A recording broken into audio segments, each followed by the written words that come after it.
Good morning, students. Morning, How are you today? Siapa ketua kelasnya di sini? Fikri, please. Pikirin, please berada di kelas.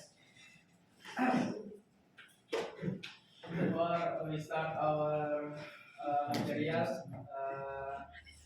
let's pray together. Pray, we begin.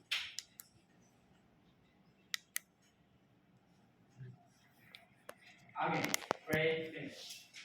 Oke, hari ini kita akan belajar tentang materi baru yaitu naratif teks. Sebelum kita masuk ke materinya, ada yang tahu apa itu naratif teks? No. Tidak tahu? Oke. This is new material. Yeah, yes. Definition.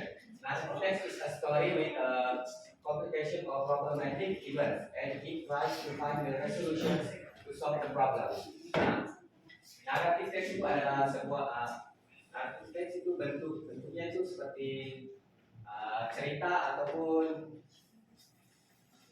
bentuknya seperti cerita ataupun juga novel. Di sini siapa yang suka membaca novel? Nila, can you please tell us novel apa yang kamu selalu baca? Pembuat. What? Dia pembuat. Anybody else? Oh, Inaya, please. Novel apa yang selalu kamu baca? Sorry? Ada juga beberapa jenis naratif text. Contohnya itu seperti novel, short story dan juga mitos, legend dan juga dan sebagainya.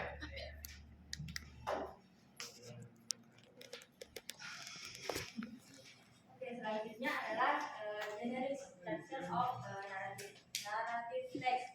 Jadi yang pertama itu ada orientation. It is about the opening paragraph where the characters of the story are introduced. Jadi kalau di narrative text itu yang pertama paragraf pertamanya itu akan berisi tentang penjelasan tokoh yang akan terlibat dalam cerita tersebut.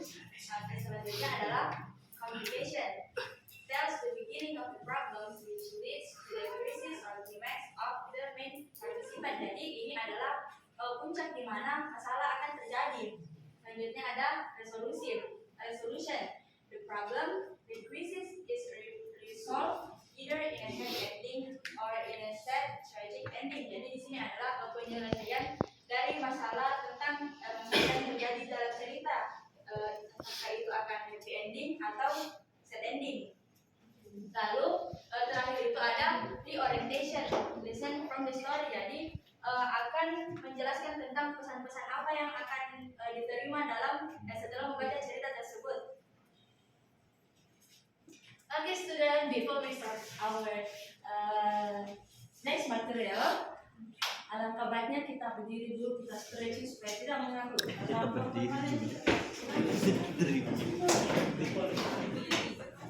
Stretching dulu badannya.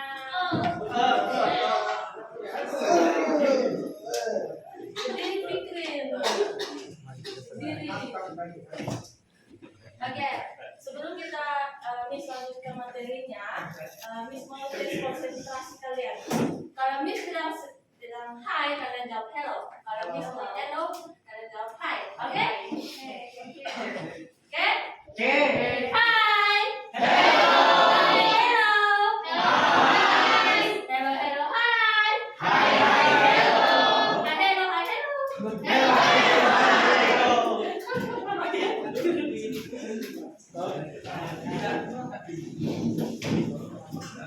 Oke, materi yang selanjutnya adalah loading.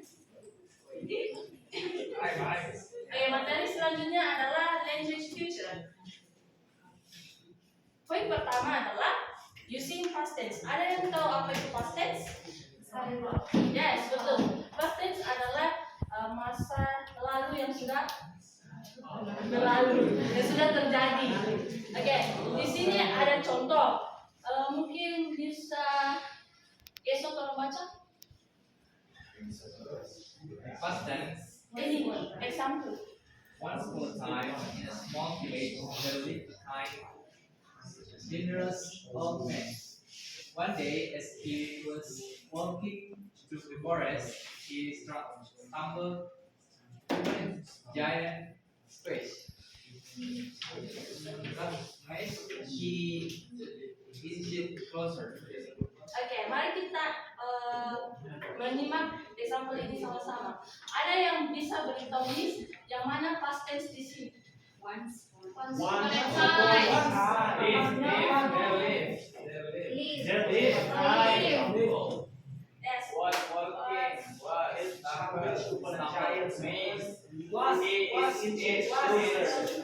Oke, applause untuk semua.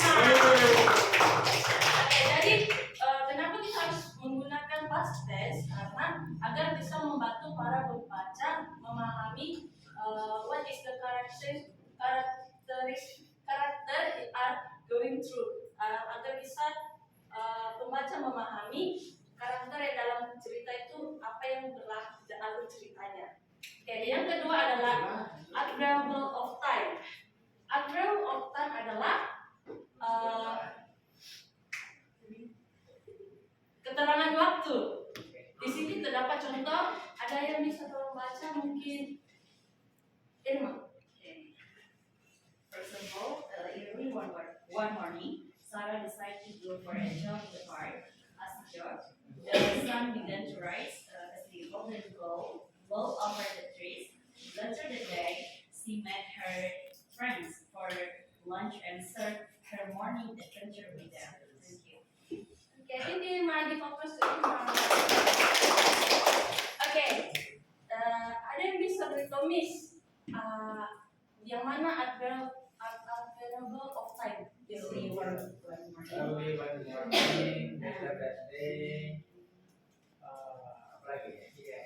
Yes, tepat sekali. Jadi admirable of time adalah early one morning dengan later that day. Itu menunjukkan kalau menerangkan kata waktu. Next. Oke, using adjective. Kenapa kita harus menggunakan adverb of time di narrative text? Karena agar bisa mengetahui kapan hal itu terjadi dan berlaku. Oke, using adjective.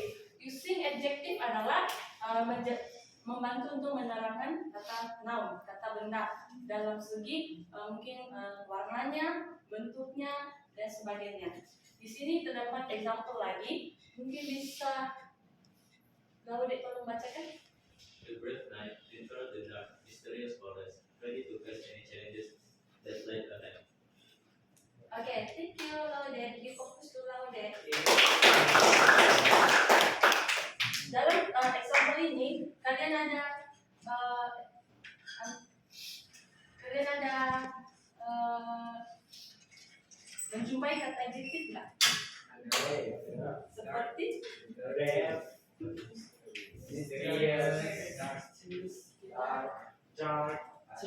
mysterious. Yes. Oke, tepat sekali. Jadi DP adjective adalah brave, mysterious, dan mysterious. Kenapa kita harus menggunakan adjective? Adalah untuk memberi detail dalam cerita tersebut. Okay. The last is noun phrase. Noun phrase adalah sebuah frasa kata baru yang digabungkan dengan kata-kata lain untuk menerangkan kata noun. Seperti contoh ini. Mungkin bisa Yusma kalau baca. The bright morning sun has already known on its whether greeting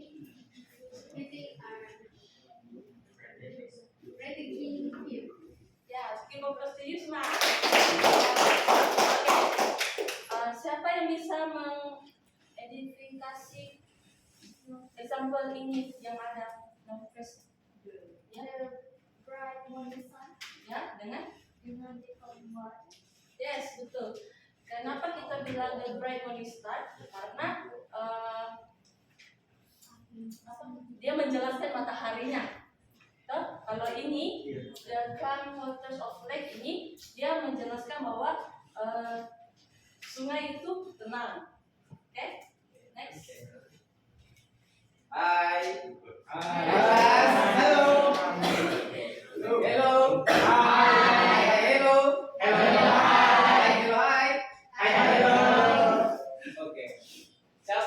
sini yang main game smartphone?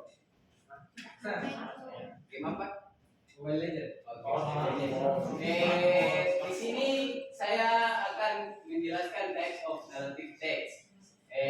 Tadi sudah dijelaskan tentang language feature. Di sini ada fictional narrative, yang dimana a fictional narrative is a story that is not based on real event or real people.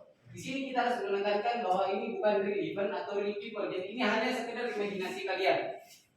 Contoh tongkat ujung satu atau gunung emas.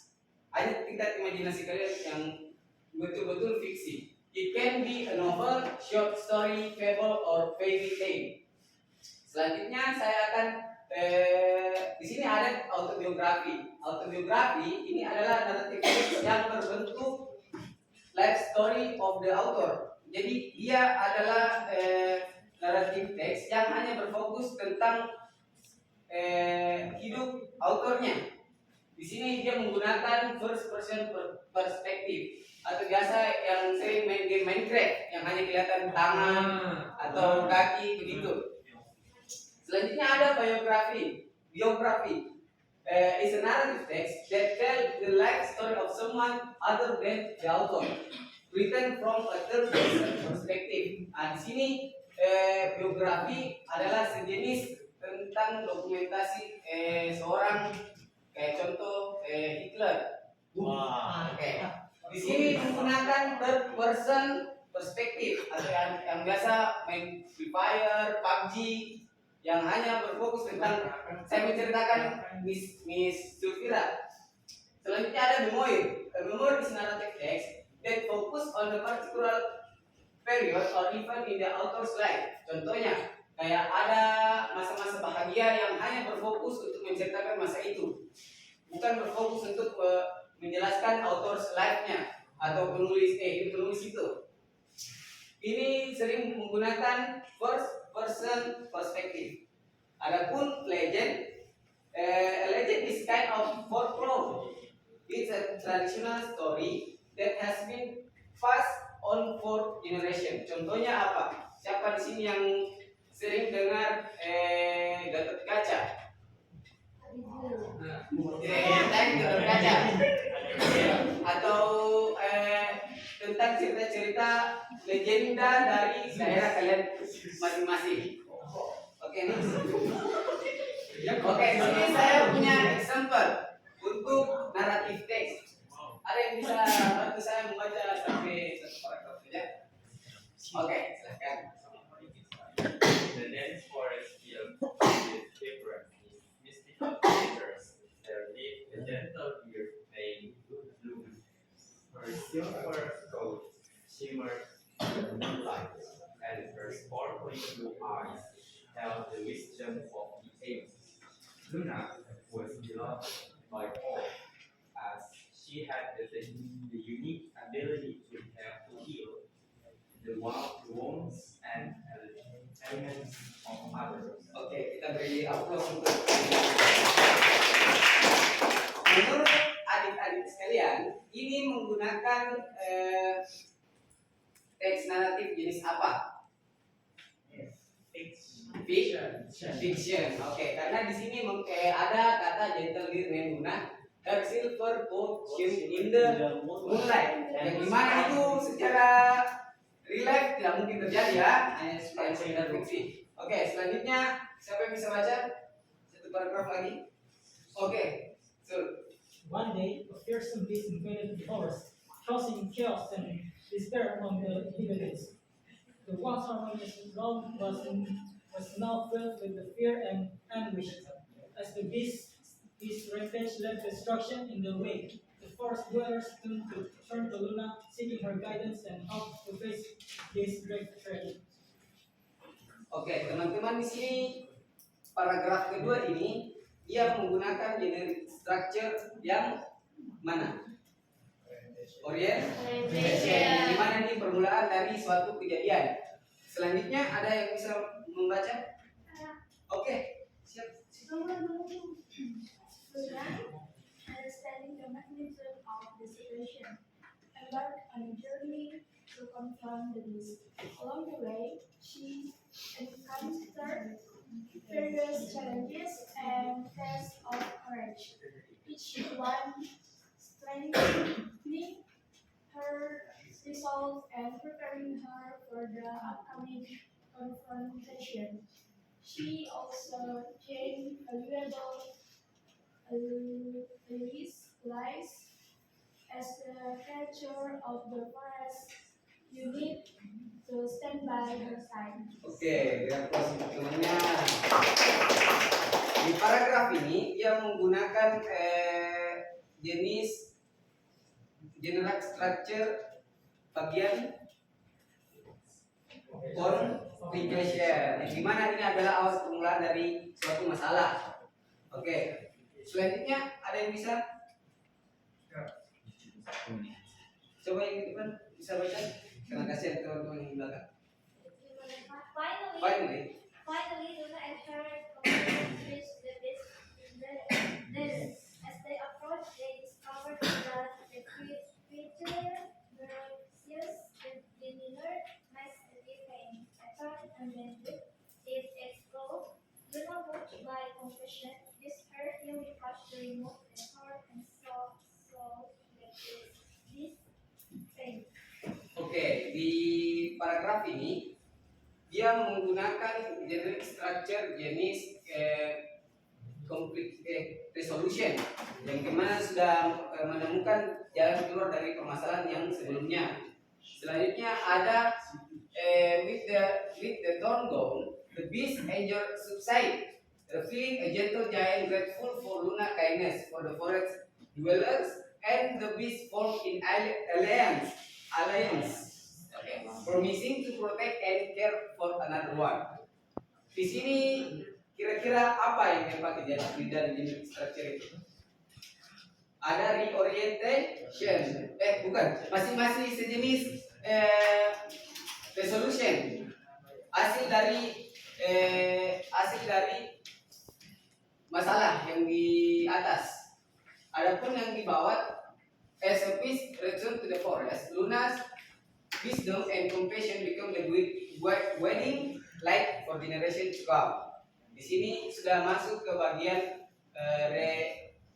reorientation, atau kita bisa menyimpulkan apa yang bisa kita dapat dari dalam teks ini. Oke, bisa next. Oke, sekarang saya ada tugas untuk kalian semua. Tugasnya itu adalah narasi teks. Jadi kalian akan dibagi menjadi 4 kelompok.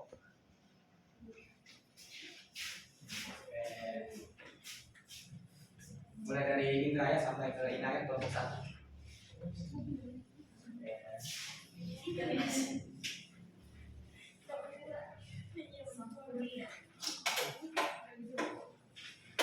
Nah, tugas activity satunya itu kalian akan diminta untuk mengelompokkan bagian mana dari cerita Sang Kuryang, bagaimana dari cerita Sang Kuryang itu menjadi resolution, complication, reorientation, dan juga orientation.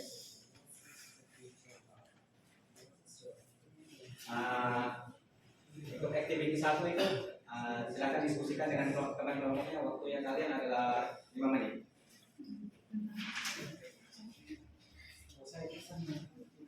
Selanjutnya teman-teman ada activity 2 di belakang.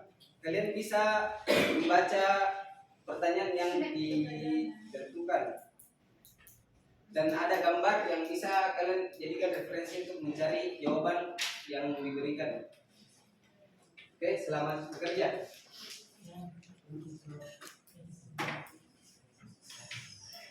Waktunya mungkin bisa tahu.